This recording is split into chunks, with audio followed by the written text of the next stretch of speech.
बिस्मिल्लाहिर्रहमानिर्रहीम। बाबुल ग़ज़ब वल किब्र, कावड़ ऐं वॾाईअ जो बयान। अल्लाह पाक वॾाईअ खां बचाए। वॾाई तमामु बुरी ख़सलत आहे। जे शैतान वॾाई कई, तकबर कयो त तड़िजी वियो। हज़रत अबू हुरैरा रज़ी अल्लाह ताला अन्हु खां रिवायत आहे त हिकु शख़्स रसूलुल्लाह सल्लल्लाहु अलैहि वसल्लम जिन खे अर्ज़ु कयो त मूंखे वसियत करियो, फरमाए त कावड़ न कंदो कर। उन केतिरा भेरा साॻियो ई सुवाल कयो, पाण फरमाईंदा रहिया त कावड़ न कंदो कर। कावड़ में इंसान जे मथां शैतान हमलो कंदो आहे, पोइ अकुल उॾरी वेंदो आहे, पोइ ख़बर न पवंदी आहे। थोरी कावड़ जे करे पोइ इलाही नुक़सानु इंसान करे विझंदो आहे, जेको पूरत खां घणो थी वेंदो आहे। तंहिंजे करे नबी सल्लल्लाहु अलैहि वसल्लम साॻे साहबे खे फरमाए त कावड़ न कंदो कर, बसि इहा वसियत हिकिड़ी तुंहिंजे लाइ काफ़ी आहे। ऐं नबी सल्लल्लाहु अलैहि वसल्लम जन हकीम हा, माण्हूअ जे तबियत में अल्लाह पाक अहिड़ो मलको अता करणु फरमायो हो, जीअं हकीम दुनिया जा सम्झी वेंदा आहिनि त हिनखे बुखार आहे, हिनखे हीअ शइ आहे, हिनखे हीअ शइ आहे। त अल्लाह पाक रसूलुल्लाह सल्लल्लाहु अलैहि वसल्लम जिन खे बि इहा हिकमत अता करणु फरमाई ही, जो इंसान जे लहजे हिनखे अल्लाह पाक ॼाणाईंदो हो। पोइ फरमाईंदा उन जे लाइ त इहो तुंहिंजे लाइ इहो भलो कमु आहे। कंहिंखे फरमायो त तूं निमाज़ भलो कमु आहे, कंहिंखे फरमायो अबे मां जी ख़िदमत करणु, कंहिंजे लाइ फरमायो जिहाद, पोइ उन खां बाद नंबर वार। त हिन साहबी सॻोरे खे फरमाइनि था त कावड़ न कंदो कर, बसि इहो तुंहिंजे लाइ वॾो अमल आहे। हज़रत अबू हुरैरा रज़ी अल्लाह अन्हु खां रिवायत आहे, रसूलुल्लाह सल्लल्लाहु अलैहि वसल्लम जिन फरमायो त बहादुर उहो न आहे जेको ॿिए खे दसे,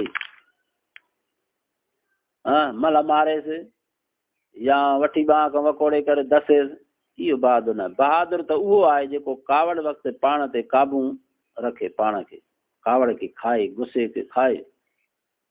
इन जे करे हुकुम आहे त कावड़ अचे त पाणी पीओ, बीठा आहियो त वेही रहो, वेठा आहियो त सुम्ही पओ। बहरहाल कावड़ खे ज़ाहिर न कयो, हुन कावड़ जे करे इंसान जो अकुल उॾरी वेंदो आहे, पोइ नुक़सानु करे विझंदो। हज़रत हारिस बिन वहब रज़ी अल्लाह अन्हु खां रिवायत आहे, रसूलुल्लाह सल्लल्लाहु अलैहि वसल्लम जिन फरमायो, छा तव्हांखे जन्नतनि जे बारे में न ॿुधायां?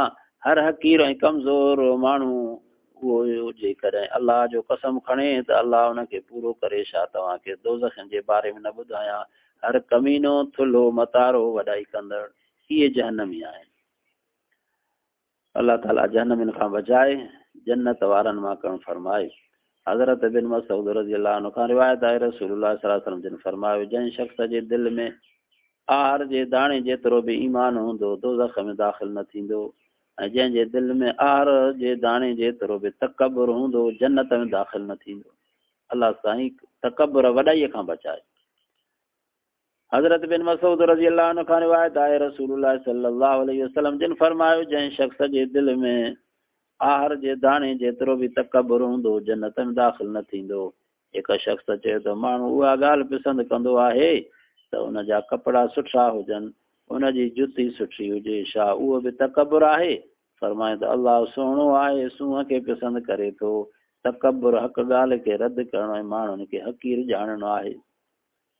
अल्लाह साईं तकबर खां बचाए। हज़रत अबू हुरैरा रज़ी अल्लाह अन्हु खां रिवायत आहे, रसूलुल्लाह सल्लल्लाहु अलैहि वसल्लम जिन फरमायो, क़यामत जे ॾींहुं अल्लाह ताला टिनि ॼणनि सां न ॻाल्हाईंदो, न ई खेनि पाक कंदो। हिकु रिवायत में आहे त न उन्हनि ॾांहुं निहारींदो ऐं संदन लाइ ॾुखाईंदड़ अज़ाब आहे। हिकु पोढ़ो ज़ानी, मर्द हुजे औरत हुजे, पोढ़ा थी विया आहिनि तॾहिं बि बेहयाई जे कम खां नथा मुड़नि, नेकाह वारे कम खे छॾे करे बिना नेकाह जे बुरो कमु कनि था, त इहो एॾो गुनाह आहे जो क़यामत जे ॾींहुं अल्लाह साईं न इन्हनि जे तरफ़ ॾिसंदो, न इन्हनि खे माफ़ कंदो, रहंदो इन्हनि जे लाइ अज़ाब दर्दनाक हूंदो। ॿियो, कूड़ो बादशाह, कूड़ हणे माण्हुनि सां ठगियूं करे, मां तव्हांखे रोड ॾींदुमि, हे ॾींदुमि, हे ॾींदुमि। हे इमरान हाणे जेको ज़ालिम आयो आहे, त जेके बि ॻाल्हियूं कयूं उनजो उबितड़, जीअं त मां मदीना रियासत कंदुमि, हाणे कादियानियुनि खे रहंदो जायूं ॾिननि, उन्हनि जे लाइ सहूलतूं कयूं, ऐं मां हेतिरनि माण्हुनि खे नौकरियूं ॾींदुमि, रहंदो नौकरियुनि तां लाथनि, हेतिरनि माण्हुनि खे घर ॾींदुमि, रहंदो माण्हुनि जा घर पट करे छॾियऊं, शहरनि में फ्लैटियूं, जायूं, अहिड़ो कूड़ो बादशाह एॾा वॾा कूड़ हणे अलाह पाक इनखे बि क़यामत जे ॾींहुं न पाक कंदो न उनजे तरफ़ रहमत सां ॾिसंदो उनजे लाइ अज़ाब दर्दनाक आहे। टियों तकबुर कंदड़ फ़कीर हुजे सुञो वरी वॾाई करे। हा दुनियादार बि वॾाई करे उनजे लाइ बि अज़ाब आहे पर वधीक कावड़ अलाह जी उन ते आहे जेको हुजे बि ग़रीब हो वरी वॾाई करे। वॾाई छा आहे? हक़ खे ठुकराइण ऐं पाण खे मथे सम्झणु ॿियनि खे ज़लील सम्झणु असुल तकबुर इहा शइ आहे। ऐं वरी पाचा हेठि करणु मर्द जा माइनि जा मथे करणु इहे बि तकबुर जूं निशानियूं आहिनि। दुआ आहे अलाह साईं तकबुर खां बि बचाए कूड़ खां बि बचाए ज़िना खां बि बचाए। हज़रत अबू हुरैरा रज़ी अल्लाह अन्हु खां रिवायत आहे रसूलुल्लाह सल्लल्लाहु अलैहि वसल्लम जिन फरमायो अल्लाह ताला फरमाए थो माना हीअ कुदुसी हदीस वॾाई मुंहिंजी चादर अज़मत मुंहिंजी गोॾ जेको बि मूंखां उन्हनि मां का शइ खसींदो उनखे दोज़ख में दाख़िल कंदुसि। हिकु रिवायत में आहे त खेसि दोज़ख में उछलाईंदुसि। असांजे केरु रुमाल में हथु विझे पटके में हथु विझे झोले में हथु विझे गोॾ में हथु विझे त कावड़ ईंदी। अलाह ख़ुदि पाण थो फरमाए त वॾाई मुंहिंजी चादर आहे ऐं अज़मत मुंहिंजी गोॾ आहे जेको मूंखां उन्हनि मां का शइ खसींदो उनखे जहन्नम में दाख़िल कंदुसि यानी दोज़ख में उछलाईंदुसि। अलाह ताला वॾाई खां बचाए। हज़रत सलमा बिन अकूअ रज़ी अल्लाह ताला अन्हु खां रिवायत आहे रसूलुल्लाह सल्लल्लाहु अलैहि वसल्लम जिन फरमायो हिकु शख़्स पाण खे वॾो माण्हू सम्झंदो रहंदो आहे तव्हांजो सरकशनि में लिखियो वेंदो आहे पोइ जेका बि मुसीबत उन्हनि मुतकबिरनि खे पहुचंदी उहा ई खेसि बि पहुचंदी। हज़रत अमर बिन शुएब पंहिंजे पीउ खां उहो संदसि ॾाॾे खां रिवायत करे थो त रसूलुल्लाह सल्लल्लाहु अलैहि वसल्लम जिन फरमायो त क़यामत जे ॾींहुं वॾाई कंदड़नि खे हिन हालत में गॾु कयो वेंदो जो उन्हनि जूं सूरतूं इंसाननि जूं ऐं कद काठ केविलनि जेतिरा हूंदा। हर तरफ़ खां मथनि ज़िलत वसंदी रहंदी खेनि जहन्नम जे जेल बूलिस ॾांहुं हकिलियो वेंदो। बूलस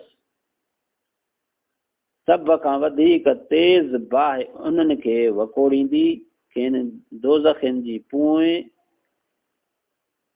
तीनतल ख़बाल पीआरी वेंदी। जहन्नम जो जेको रोग फटनि मां वहंदो उहो उन्हनि खे पीआरी वेंदो। ऐं इहे हिते त दुनिया में तकबुर वॾाई जे करे पाण खे अलाए छा सम्झंदा पेजारनि ते जहाज़नि ते घुमण वारा पर क़यामत जे ॾींहुं इहे जीअं किवलियूं आहिनि हाणे असांखे कीअं थियूं नज़र अचनि सूत जेतिरी या 2 सूत 1.5 सूत इहे माण्हू मुतकबिर क़यामत जे ॾींहुं ईअं ई हूंदा ऐं उनखे जहन्नम में उछलियो वेंदो जेका उनजी बोलस उन्हनि में उनखे हकेलियो वेंदो वादीअ में तेज़ बाहि उन्हनि खे वकोड़ींदी ऐं उन्हनि खे पूई पीआरी वेंदी। अलाह साईं पनाह में रखे बचाए। हज़रत अतियत बिन उरवत सादी रज़ी अल्लाह अन्हु खां रिवायत आहे रसूलुल्लाह सल्लल्लाहु अलैहि वसल्लम फरमायो त कावड़ शैतान जे तरफ़ां आहे ऐं शैतान बाहि मां पैदा कयो वियो आहे ऐं बाहि खे पाणीअ सां विसाइबो आहे। जॾहिं तव्हां मां कंहिंखे कावड़ अचे त उनखे वुज़ू करणु घुरिजे त थधो थिए। हज़रत अबू ज़र रज़ी अल्लाह अन्हु खां रिवायत आहे रसूलुल्लाह सल्लल्लाहु अलैहि वसल्लम जिन फरमायो जॾहिं तव्हां मां कंहिंखे कावड़ अचे उहो बीठल हुजे त उनखे वेहणु घुरिजे जेकॾहिं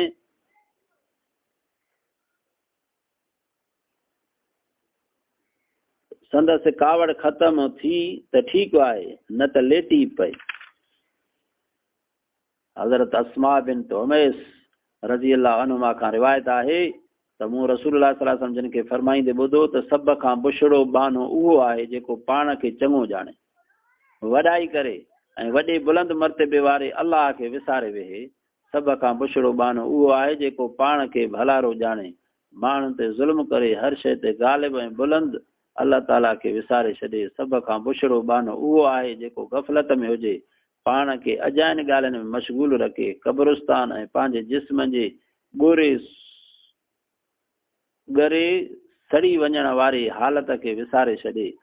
सभ खां बुछड़ो बानो उहो आहे जेको फ़साद विझे हद खां वधी वञे पंहिंजे शुरूआत ऐं पंहिंजे पछाड़ीअ खे विसारे छॾे। सभ खां बुछड़ो बानो उहो आहे जेको दीन जे ज़रिए दुनिया हासिल करे। सभ खां बुछड़ो बानो उहो आहे जेको दीन खे शुभात जे ज़रिए ख़राब करे। सभ खां बुछड़ो बानो उहो आहे जंहिंखे हिर्स हर तरफ़ गेलींदो वठे। सभ खां बुछड़ो बानो उहो आहे जंहिंखे ख़्वाहिशूं गुमराह कनि। सभ खां बुछड़ो बानो उहो आहे जंहिंखे दुनिया जी रग़बत ख़्वार करे। दुआए अल्लाह साईं इन समूरे बुछड़नि कमनि खां मुंहिंजी तव्हांजी पूरे उम्मत मुस्लिम जी अल्लाह पाक हिफ़ाज़त फरमाए। व आख़िरु दावाना अनिल हम्दुलिल्लाहि रब्बिल आलमीन।